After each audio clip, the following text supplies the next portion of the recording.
কত বছরে করছে পপুলেশন হয় মোটামুটি 3,500 4,000 জমায়েত করে স্যার এটা কিন্তু স্যার অনেকটা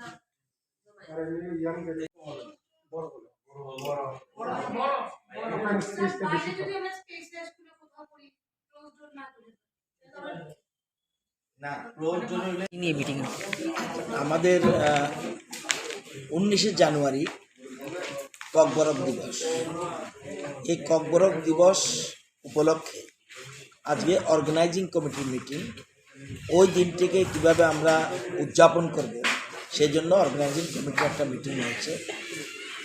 আমরা প্ল্যান করেছি সারা রাজ্যের প্রত্যেক মহকুমায় এবার এই দিনটি, গতবার আমরা করেছি, এর আগেও করেছি, কিন্তু এবছর আরও ভালোভাবে, যদিও করোনা রয়েছে, করোনা বিধিনিষেধ মেনে আমরা প্রত্যেক সাব ডিভিশনে এটা পালন করবো। আর মূল প্রোগ্রামটা হবে আগরতলায় 18 তারিখ থেকে প্রোগ্রামটা শুরু হবে।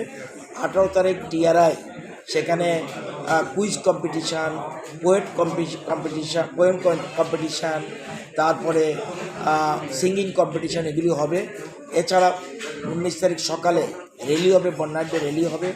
র্যালির পরে মাননীয় মুখ্যমন্ত্রী সহ উপমুখ্যমন্ত্রী সহ অন্যান্য মন্ত্রীরা, অতিথিরা সেখানে উপস্থিত থাকবেন এবং সেখানে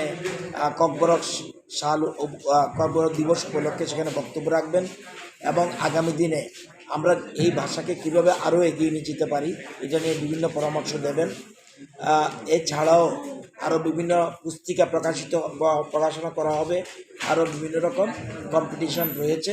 সবগুলি মিলিয়ে আমরা আজকে প্রিপারেটরি একটা মিটিং করেছি।